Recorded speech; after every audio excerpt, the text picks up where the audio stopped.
Assalamualaikum warahmatullahi wabarakatuh. Alhamdulillah pagi ini kita bisa bersua lagi. Obsesi menyapa Anda kembali di Ramadan 1446 Hijriah pagi hari ini. Dan kayaknya Kevin harus banyak berakselerasi pagi ini, Vin ya. Jadi kita masih dengan Dr. Gigi Yudiwiono MMR, Wakil Direktur RSUM Ponorogo yang akan menemani perjalanan kita di program Obsesi Obrolan Sehat Sahur dini hari bersama dengan RSU Muhammadiyah Ponorogo. Tema kita masih tetap, Vin. Kamu sehat, Vin, pagi ini, Vin? Alhamdulillah sehat. Lancar tadi perjalanannya? Lancar. Oke, tema kita masih tetap ya, Vin ya. Bebas bau mulut saat puasa. Oke. Mas Yudi, siap juga pagi ini? Alhamdulillah menyapa sehat. Kita kembali, menemani kita, menikmati sahur kita. Wah, pokoknya tambah hangat lah kalau dengan Dr. Gigi Yudi ya.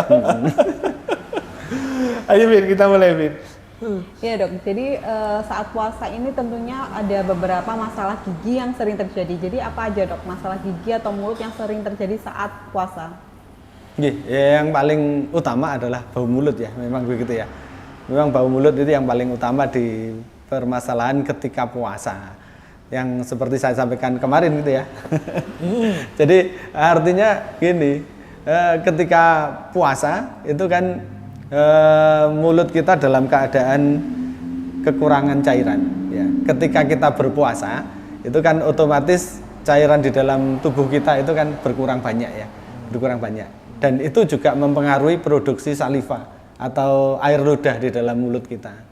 Kalau di teori itu kan ada yang menyatakan bahwasanya air liur kita itu sebenarnya 1 jam itu bisa 2 liter ya. Bisa 2 liter. Jadi kita itu tidak terasa kan. Setiap saat kan kita nelan ludah gitu ya. Nelan ludah itu 1 jam sebenarnya sudah 2 liter loh. Wah, sumber air banyak ya. Iya, sebenarnya itu. Dan itu adalah sebagai kekuasaan Gusti Allah gitu ya.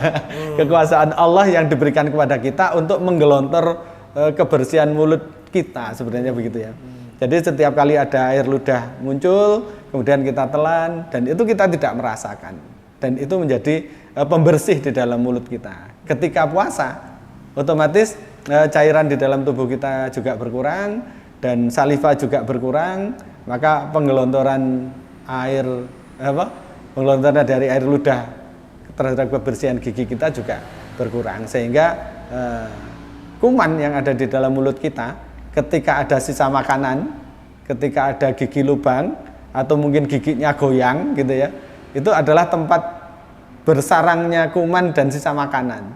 Nah, saat air ludah kita berkurang, maka produksi penghancuran makanan di dalam mulut kita semakin besar, sehingga bau yang dikeluarkan oleh produksi itu juga semakin menyengat gitu ya.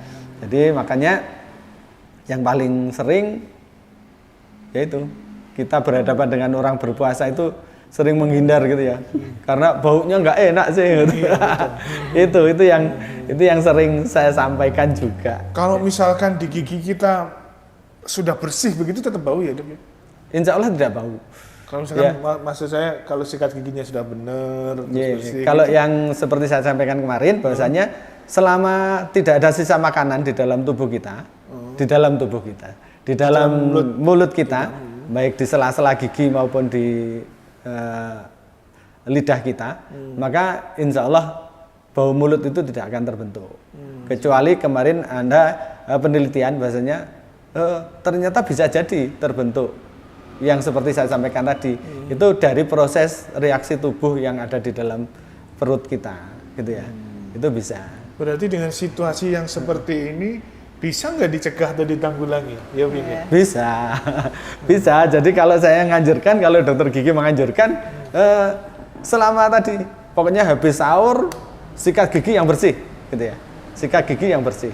Nanti kalau kita habis bangun tidur, sikat gigi lagi, gitu ya. Mau tidur.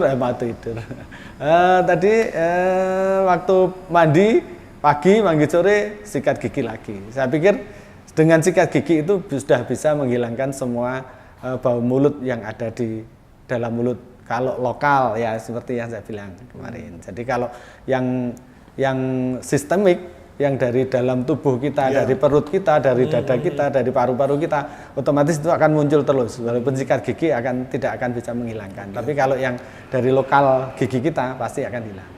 Kecuali tadi yang orangnya ada gigi lubangnya gitu ya, ada giginya yang goyang-goyang, atau pakai gigi palsu yang tidak dilepas gitu ya. Yang tidak dilepas maksudnya gigi palsu lepasan, tapi waktu sikat gigi nggak dilepas. Lah itu tetap bau memang. Tapi kalau giginya normal, dengan sikat gigi sudah semuanya bersih. Jadi benar ya dok, kalau ada yang menyatakan bahwa bau mulut seseorang itu menandakan status kesehatan seseorang. Betul. Bagaimana itu dok? Betul juga. Oke.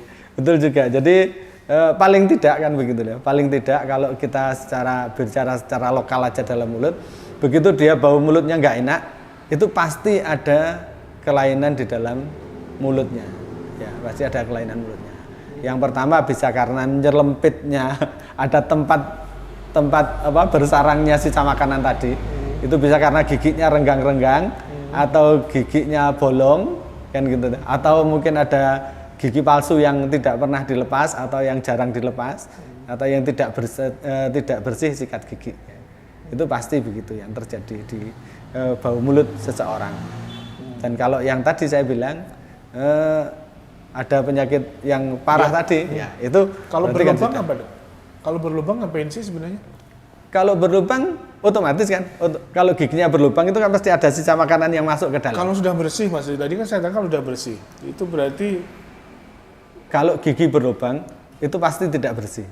Oh, iya.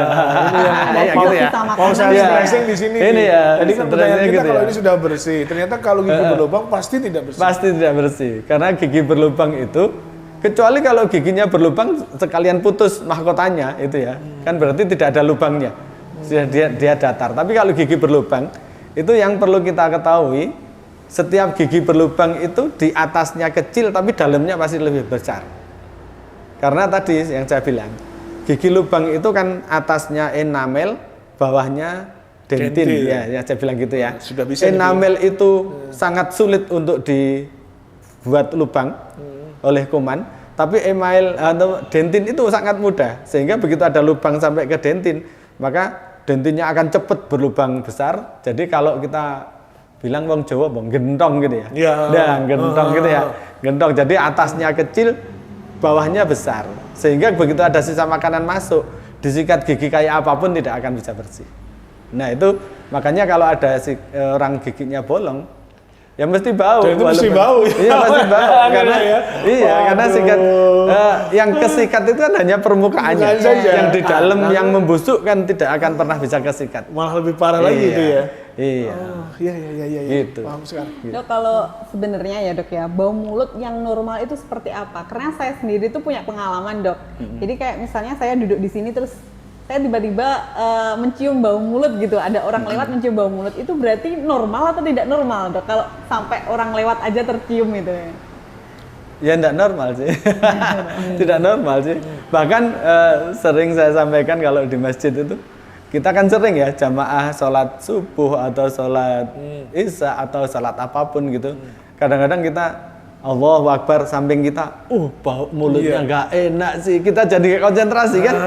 Kita jadi nggak konsentrasi. Kita akhirnya, tahan nafas. Wah panjang kita nggak bernapas apa supaya nggak mau sebelah ini. Dan itu yang terjadi, sering terjadi. Sehingga kita ketika kita ngempet tidak bernapas itu kan otomatis kita kekurangan oksigen banyak ya di dalam tubuh kita. Begitu kita hembuskan nafas, kita bernapas panjang, ternyata baunya tambah ya. Gitu. Wah, ini yang sering, makanya saya himbau Bapak Ibu ya seperti sunnahnya Rasulullah kan begitu ya. Sunnahnya Rasulullah kan, Rasulullah itu setiap kali habis mau wudu, mau sholat, mau baca Al-Quran, itu selalu bersiwak gitu ya. Kalau kita artikan sekarang kan siwak itu sama dengan sikat gigi gitu ya. Mungkin gitu. Walaupun ada beberapa ulama yang ya enggak sama siwak dengan sikat gigi itu. Tapi kalau di Indonesia ya sama lah gitu. Itu karena enggak ada siwak. Kan apa namanya? Mohon maaf, saya mau saya tanyakan. Saya tidak itu kalau secara medis siwak itu karena memang juga membersihkan gigi ya dok, bukan karena mohon maaf pohon siwaknya ini bukan ya? Iya bukan. Tapi karena ini membersihkan gigi gitu ya? Ya kalau yang saya sering dapat itu kan Rasulullah kalau pakai siwak itu kan ditutup dulu dengan digecek dulu ya, udah ditumbuk dulu ujungnya supaya apa? Supaya jeber gitu kan, berarti supaya ada kayak bulu-bulunya kan gitu. Artinya kan itu yang dipakai. Tapi orang sekarang kan enggak. Kalau yang siwak itu kan tidak pernah ditutup gitu ya, hanya untuk ya itu kelihatannya mengikuti sunnah aja. Tapi kalau di Arab kan kalau kita lihat yang pernah umroh pernah haji itu kita ketika adzan dikumandangkan askar atau sesehnya itu kan langsung ngambil siwak dari kantongnya langsung siwakan gitu ya, habis siwak langsung dikantongi lagi gitu ya. Kan ya itu kalau di sana mungkin tidak ada masalah ya, karena memang di sana udaranya kering. Jadi kelembapan udara di sana itu sangat kering. Sedangkan di Indonesia kan kelembapan udaranya bisa 40-60%. Ketika kita pakai siwak seperti itu dikantongi ya nggak kering-kering. Ya. Kalau di sana kan dimasukkan langsung kering. Kalau di sini dikantongi nggak kering. Yang terjadi apa? Jamur. Mesti gitu, jamur. Dan selain itu baunya juga nggak enak. Karena tidak langsung kering. Itu bedanya ya. Kalau di sini sama di sana. Saya tadi mau ngebahas ini, mau tanya ini, saya agak takut. Alhamdulillah ini sudah terjadi. Terus kalau, gimana ini tentang siwak ini? Kebetulan ini tentang siwak. Nanti ya, kita lanjut lagi. Kalau saya sebagai dokter gigi dan juga beberapa belajar di agama itu, kalau di Indonesia ya siwak itu sama dengan sikat gigi. Jadi kalaupun jenengan pakai sikat gigi, ya monggo tidak masalah. Tapi jangan lupa setelah sikat gigi dicuci baru dikantongi gitu ya. Oh gitu itu ya. Jadi bedanya seperti itu ya, pakai siwak itu setelah dipakai sebaiknya dicuci dulu. Pakai air biasa dok. Ya, air kalau keran saya itu juga nggak masalah ya. Kalau saya juga menganjurkan tidak harus pakai pasta gigi ya, kan gitu ya. Kalau pas mandi, monggo. Kalau pas di kamar mandi, monggo pakai pasta gigi. Kalau pas tidak di luar itu untuk mengejar sunnahnya Rasulullah ya, monggo dipakai. Tidak perlu pakai pasta gigi, tidak masalah. Dan yang penting bersih, itu bagus. Ya. Ya. Baik, kita lanjut lagi, Win. Hati-hati, kita tinggal pertengahan ini sama Dr. Yudi. Nanti jeda dulu ya, momentumnya supaya tidak hilang ya. Kita jeda dulu. Habis ini kita masih bersama dengan Dr. Gigi Yudi Wiono MMR, Wakil Direktur RSU Muhammadiyah Ponorogo. Kita masih bersama juga dengan Kevin. Tema kita adalah bebas bau mulut saat puasa. Kita balik lagi selepas beberapa iklan ini.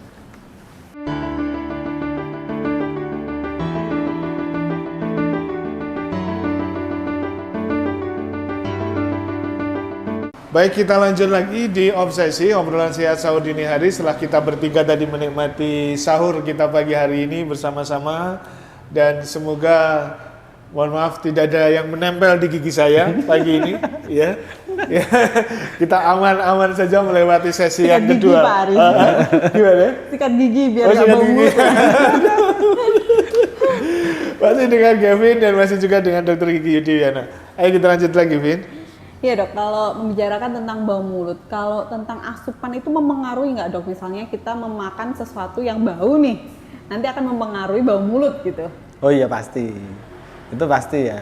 Artinya kan kita makan pete gitu ya, makan berambang, gitu kan ya. makan durian, itu kan sebenarnya yang bau bukan mulutnya sih sebenarnya gitu. Yang bau adalah benda-bendanya tadi. Oh, gitu ya? Iya, benda-bendanya tadi yang bau. Tapi ketika benda itu atau bahan makanan itu kita masukkan ke dalam mulut kita, otomatis kan akan dikunyah oleh gigi kita. Dan sebagian itu pasti ada yang nempel. Pasti ya. Apalagi kalau giginya renggang-renggang tadi, si nempel tambah akeh gitu ya. Kemudian ketika sudah kita telan ke dalam mulut, ke dalam perut kita juga akan terus mencerna. Setiap kali kita berbicara, itu kan selalu mengeluarkan udara ya. Udara yang kita keluarkan dari kita berbicara itu bisa dari dalam perut kita, bisa dari paru-paru kita. Jadi kalau yang dari perut kita otomatis apa yang kita makan juga ikut keluar. kayak kita Baunya gelegein. ya ini Iya, ya. baunya. Seperti kita gelegein itu. Iya. Kita gelegein tuh habis makan sate ya gelegein sate gitu ya. Habis makan apa ya itu yang kita makan yang kita keluarkan baunya. Itu tetap bisa berbau. Ya. Kalau mungkin dok, asupan apa atau makanan apa yang perlu dihindari saat puasa ini untuk menjaga kesehatan gigi dan mulut dok? Kalau dihindari sebenarnya tidak ada sih ya.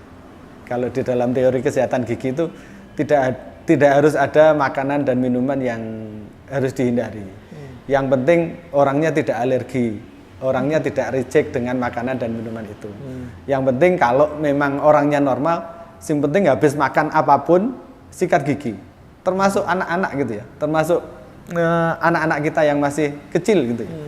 Kan mesti dilarang makan permen, dilarang makan coklat, dilarang makan yang lengket-lengket. Itu secara teori sebenarnya tidak harus. Yang penting Sikat gigi. pada anaknya ini ditanamkan. Kamu boleh makan coklat, boleh makan permen, pokoknya habis makan ini sikat gigi. Gitu ya.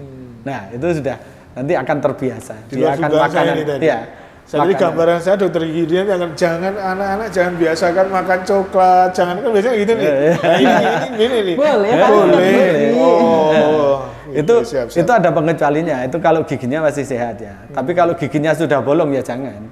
Karena kalau sudah bolong itu begitu ada coklat, ada gula, ada permen yang masuk ke dalam lubangnya, itu menyebabkan giginya memang sakit. Jadi sakit banget gitu ya. Karena kumannya akan bereaksi cepat karena begitu ada gula itu kuman-kuman di dalam mulut kita, di dalam tubuh kita apapun dia akan bereaksi cepat untuk berkembang biak. Ya, dan kalau sudah berkembang biaknya banyak, otomatis zat yang dikeluarkan asamnya tadi itu akan semakin banyak. Lah asam itu yang bisa menyebabkan saraf kita sakit banget gitu ya. Gitu. Dok sekalian ini ya doknya mau tanya dok, tips untuk menyikati gigi anak dok ini karena saya sendiri ini kebetulan juga agak tricky. barang bawaan dari rumah nih. Ini barang Kebetulan bawaan agak dari susah rumah. gitu menyikati gigi anak itu agak mau dipaksa anaknya udah berontak gimana dok? Iya memang ada beberapa tip ya bagi anak-anak yang masih belajar untuk sikat gigi yang atau yang masih awal misalnya giginya tumbuh 2 depan gitu ya. Gigi tumbuh 2 depan itu ya biasanya pakai waslap. Biasanya kan kalau mandi pakai waslap ya. Ya mandi pakai waslap atau kain yang tipis, lembut gitu. Setiap kali habis mandi ya sekalian di waslap giginya itu ya. Ya seperti itu. Nanti anak kan terbiasa dikasih waslap kan agak kasar-kasar gitu ya. Jadi terbiasa mulutnya tersentuh dengan benda kasar seperti kain tadi. Nah, nanti kalau sudah terbiasa ya monggo nanti pakai sikat gigi yang anak-anak yang lembut, yang soft ya atau yang super soft gitu ya. Yang ultra soft. Nanti kan lama-lama pinter anaknya. Kalau sudah begitu pakai yang medium boleh enggak apa-apa. Nggak apa-apa ya dok ya dipaksa sikat gigi itu ya dok ya. Memang harus begitu. Kalau anak-anak nggak pernah merasakan seperti itu, langsung disuruh pakai sikat gigi nggak mau. Nggak mau. Pasti harus Tapi pesan saya satu, Vin. Iya. Diajari sikat giginya yang benar. Jadi mulai dari atas ke bawah. Karena menurut saya itu seperti saya mungkin salah dari sononya dulu. Jadi dari dulu mungkin pokoknya sebenarnya sikat gigi dulu kayak gini. Jadi sekarang terbiasa nggak bisa kayak gini, susah banget. Kalau itu bukan diajari, kalau masih anak-anak kan yang nyikati bapak ibunya. Iya bapak ibu. Nah itu pokoknya harus gini lah, jangan gini lah, jangan gini. Nah itu penting itu soalnya. Iya. Oke, masih Bin. Iya. Kembali lagi ke temanya ya dok ya tentang bau mulut. Kalau tentang penggunaan obat kumur dok, apakah itu efektif untuk mencegah bau mulut dok? Sebenarnya bau mulut itu enggak bisa ya dicegah dengan obat kumur. Oh, gitu. Itu hanya obat kumur itu hanya menutupi sebentar gitu ya. Hanya menutup sebentar ketika ada tadi kan ada lubang, ada bau lubang, mulut. ada itu, ya. Itu kan begitu ada obat kumur lewat gitu ya. Dia kan nutupi sebentar aja. Nanti begitu lidah kita bereaksi, kita nyedot semua cairan yang ada di dalam tubuh kita otomatis kan gitu ya. Setiap kali ada cairan atau ada rasa apapun di dalam mulut kita, di dalam gigi kita, kita itu pasti akan nyedot, pasti akan menghilangkan itu. Dan begitu obat kumurnya hilang, ya otomatis muncul lagi baunya. Jadi itu. Oke, jadi masih ada. Jadi selain bau mulut, biasanya masalah yang sering terjadi tentang gigi dan mulut saat berpuasa adalah mulut kering atau bibir pecah-pecah, Dok. Itu kenapa dan bagaimana cara menanggulanginya, Dok? Oh iya, seperti yang saya jelaskan kemarin juga ya. Jadi artinya orang yang berpuasa itu kan cairan tubuhnya berkurang ya. Ketika cairan tubuh kita berkurang, itu otomatis ya seluruh tubuh kita, kulit-kulit kita juga akan mengering gitu ya. Akan juga ikut mengering. Kecuali gitu ya. Kecuali kita bisa menjaga asupan makanan yang ada di dalam tubuh kita. Artinya yang paling baik itu ya minumnya jangan berkurang ketika sahur ya. Kemudian setelah berbuka juga diatur ritmenya untuk minumnya, ya, untuk minumnya sampai dengan sahur. Kemudian ketika kita sahur, kita berbuka, jangan lupa makan buah, ya. Karena vitamin itulah yang bisa menjaga kelembapan di dalam mulut kita juga bibir kita, gitu ya. Jadi kalau kita kekurangan vitamin, maka bibirnya biasanya pecah-pecah. Biasanya kalau sudah pecah-pecah, terus kemudian kering, kalau sudah kering biasanya kan tangan kita pengen megang aja ya. Nah, seperti saya nih, seperti saya lagi nih. Seperti saya nih. Iya. Pengen megang aja. Begitu kita pegang ada yang gerenjel sidik, kita tarik. Urek-urek kita tarik ya. ya. Jadinya kan perih gitu ya. Jadinya perih. Lah itu kalau nggak steril ya jadinya mesti infeksi. Ya itu ya. Yang paling penting itu. Jadi pencegahannya jaga minumnya, ritmenya yang bagus, tidak waktu buka minumnya banyak, setelah itu tidak minum. Itu nggak boleh? Nggak boleh, jadi minum ya harus diatur gitu ya. Harus diatur. Karena begitu kita minum banyak itu bukan berarti disimpan di dalam tubuh kita ya. Jadi begitu kita minum misalnya waktu berbuka, kita minum 1 liter gitu ya. Sebenarnya yang dibutuhkan tubuh kita sebenarnya nggak sampai 1 liter ya. Yang sisanya itu akan dibuang lewat pipis kita. Berarti harus dibagi waktunya iya, ya, Dok? harus dibagi Oh, waktunya. gitu ya? Iya. Oh, kirain kalau jatah kita 1 liter udah dia enggak gitu ya? Enggak bisa seperti itu. Tubuh kita seperti itu. Jadi itu yang terjadi. Makanya begitu sahur, buka, jangan lupa buahnya juga gitu ya. Itu penting. Kalau misalnya Dok, ini nggak puasa, asupan minumnya sudah cukup, tapi bibir pecah-pecah itu apakah itu menandakan sesuatu, Dok? Ya biasanya kekurangan vitamin yang paling sering ya. Kecuali dia punya hormonal ya.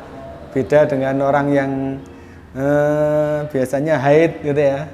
Orang yang haid itu juga hormonalnya berubah. Biasanya selain bibirnya pecah-pecah, mulutnya kering, juga sariawan. Biasanya itu gandengannya gitu ya. Gandengannya biasanya gitu. Setiap kali ada perubahan hormonal dalam tubuh seseorang, pasti akan ada perubahan sistem vaskularisasi cairan di dalam tubuh kita, juga ada perubahan kekebalan tubuh di dalam diri kita, gitu ya. Makanya kesodok sikat gigi aja jadi sariawan, karena itu ya, itu bedanya. Kegigit gitu ya sariawan gitu kan, Dok. Dok, kalau pertolongan pertama nih yang dapat dilakukan seseorang saat mengalami masalah gigi dan mulut, dan dia itu sedang puasa nih, Dok, dan nggak pengen membatalkan puasanya, kira-kira apa, Dok? Tidur. Tidur ya, Dok? Aduh, sakit gigi, tidur aja ya. Yang jelas monggo kalau saya segera ke dokter gigi ya, segera ke dokter gigi, karena ke dokter gigi itu tidak membatalkan puasa ya. Tidak membatalkan puasa, apalagi jenengan sewakit gitu ya. Sewakit kalau jenengan di rumah kan harus minum obat, harus batal. Tapi kalau ke dokter gigi nanti jenengan misalnya jenengan sewakit gigi yang parah misalnya gitu ya. Wis aku nek gak ngombe obat gak kuat gitu. Jenengan ke dokter gigi bisa tidak usah minum obat. Ya, bisa tidak usah minum obat. Gitu ya. Iya, karena ada rahasianya. Iya, ada rahasianya. Ada rahasianya, diapain dibersihkan? Bisa dibersihkan karena gigi itu ya, kalau dia sudah mati, dia akan menimbulkan gas yang seperti saya bilang tadi ya. Gas itu bisa keluar, bisa ke dalam. Bisa ke dalam gigi, bisa keluar gigi. Kalau keluar gigi berupa bau mulut tadi ya. Tapi begitu ke dalam gigi, dia akan menekan saraf. Ya, dia akan menekan saraf kita. Kalau menekan saraf kita, itu sakitnya nggak karuan itu ya. Tapi begitu jenengan ke dokter gigi, dibersihkan aja sudah hilang. betul. Karena itu harus dibolongi gitu ya, harus dibolongi giginya dan kalau gigi sudah mati tidak ada rasanya apa-apa. Supaya gasnya berkurang. Iya. Begitu gasnya hilang, sudah hilang sakitnya. Tidak perlu minum obat, kadang-kadang seperti itu. Kalau misalnya sakitnya karena memang saraf giginya masih hidup, bisa dengan anestesi, sudah sembuh. Ya. Sudah, tidak usah minum obat. Jadi tidak perlu membatalkan puasa. Nanti minum obatnya setelah buka puasa. Begitu ya. Iman-iman kan batalkan puasa. Iya, mungkin udah kan sore gitu ya, ada yang dan sakit juga gigi gitu. kalau ditunda-tunda orang puasa itu kan wis ora leh ngombe, ora leh mangan, loro kan, sorone tambah kan gitu. Jadi ke dokter gigi insya Allah sudah menemukan solusinya. Iya. Dok, tadi sudah dikatakan sama jenengan gitu, dok, kalau periksa gigi yang baik itu kalau tidak ada keluhan itu setiap 6 bulan sekali. Iya. Itu yang diperiksa nanti apa aja, dok? Setiap 6 bulan sekali itu ketika tidak ada keluhan. Yang diperiksa seluruh permukaan giginya, ya ada lubang atau tidak. Terus kemudian yang kedua ada karang gigi atau tidak, gitu ya. Terus ada kelainan lain di gusinya sama di lidahnya atau tidak, itu biasanya gitu. Berarti kalau tidak ada keluhan pun kita datang ke dokter gigi mau periksa rutin gitu sudah paham ya, dok? Sudah ya? paham. Insya Allah dokter gigi semuanya sudah paham. Ya. Karena mungkin mindsetnya dalam masyarakat itu kan ketika tidak ada keluhan ya kita nggak ke dokter gitu kan ya. Ya itu yang sering. Seperti itu. Itu yang banyak gitu ya. Mas Yudi, sebelum diakhiri, ini agak terlepas dari ini ya, kita nggak apa di akhir kan, kayaknya udah selesai nih si Kevin. Ada di masyarakat itu kalau sudah pernah ganti gigi sekali itu sudah tidak akan lagi, benar nggak ini? Jadi hanya sekali ya? Anak-anak. Iya. Memang hanya sekali. Iya. Dan tidak semua loh ya. Tidak semua loh. Oh gitu. Gigi geraham besar kita, yang gigi geraham besar bawah maupun atas, 3 ke belakang itu tidak ada gantinya. Begitu tumbuh sekali sudah tidak ada gantinya lagi. Oh gitu ya. Yang gigi geraham kecil ke depan, jadi 10 gigi depan, atas bawah, jadi 20 gigi, itu ada gantinya. Begitu lepas sekali masih ada gantinya. Setelah lepas lagi sudah nggak ada gantinya? Setelah lepas lagi tidak ada gantinya. Oh gitu ya. Cuma Bener sekali. ya? Tapi kalau yang geraham besar itu tidak ada gantinya. Begitu tumbuh sudah tidak ada gantinya lagi. Oke. Jadi terus ini nih, dok, satu lagi. Ini saya ini dimasakan lagi ya. Wah, hati-hati kalau jabut itu yang atas. Hubungannya dengan saraf. Ada. Apa yang terjadi sebenarnya itu? Jadi sebenarnya tidak ada hubungannya nyabut gigi atas dengan saraf mata, itu tidak ada. Karena saraf mata itu beda dengan saraf gigi. Ya, jadi sudah dari otak kita itu pengeluaran sarafnya sudah beda. Saraf mata dengan saraf gigi itu beda. Jadi apalagi ada rongga hidung gitu ya. Kan di atasnya mulut kita kan ada rongga hidung yang gede sebenarnya. Yang memisahkan tengkorak atas dengan bawah itu. Kan sebenarnya sudah memisahkan. Jadi kalau kita nyabut gigi sebenarnya tidak ada sarafnya mata ikut keputus, itu tidak ada. Kecuali satu. Setelah dicabut keculek motone. Mantap. Oke, masih ada waktu kira-kira 2 menit. 2 menit bisa ya? 2 menit bisa. Dok, yang terakhir ini, seperti apa ini kemampuan poli gigi di RSU Muhammadiyah Ponorogo? 2 menit, dok. Alhamdulillah di RSU Muhammadiyah Ponorogo sudah ada spesialisnya ya. Ada 2 spesialis yang bisa melayani hampir semua ya. Hampir semua kelainan gigi dan mulut. Sudah bisa? Ya, hampir semuanya. Di pagi hari juga ada 2 dokter gigi umum ya, yang bisa melayani kelainan-kelainan banyak hal yang di itu mengingatkan saya mesti. Yang bisa kita yang bisa kita selesaikan lah di Rumah Sakit Muhammadiyah Ponorogo. Insya Allah semua alatnya juga lengkap, jadi bisa dilakukan. Kecuali yang bedah mulut berat ya. Bedah mulut berat memang di Ponorogo memang belum ada, termasuk di gitu. Baik, Mas Yudi Mantus Manun, kita sudahi, Vin. Iya, Pak. Kamu yang nutup ya? Saya yang nutup, Pak Ari aja lah. Iya udah, berarti besok kamu yang nutup ya. Mas Yudi, terima kasih untuk waktunya, Kevin. Sama-sama. Kita sudahi dulu perjalanan kita, teman, di obrolan sehat sahur dini hari pagi ini bersama dengan Dr. Gigi Yudi Wiono MMR Semoga ada banyak manfaat yang bisa kita dapatkan dari 2 hari perjalanan kita di Obsesi bersama dengan Dr. Gigi Yudi. Matur sembah nuwun ya, Dok. Sama-sama. Yuk, Vin. Kita pamit dulu ya. Matur sembah nuwun dan assalamualaikum warahmatullahi wabarakatuh. Waalaikumsalam warahmatullahi wabarakatuh.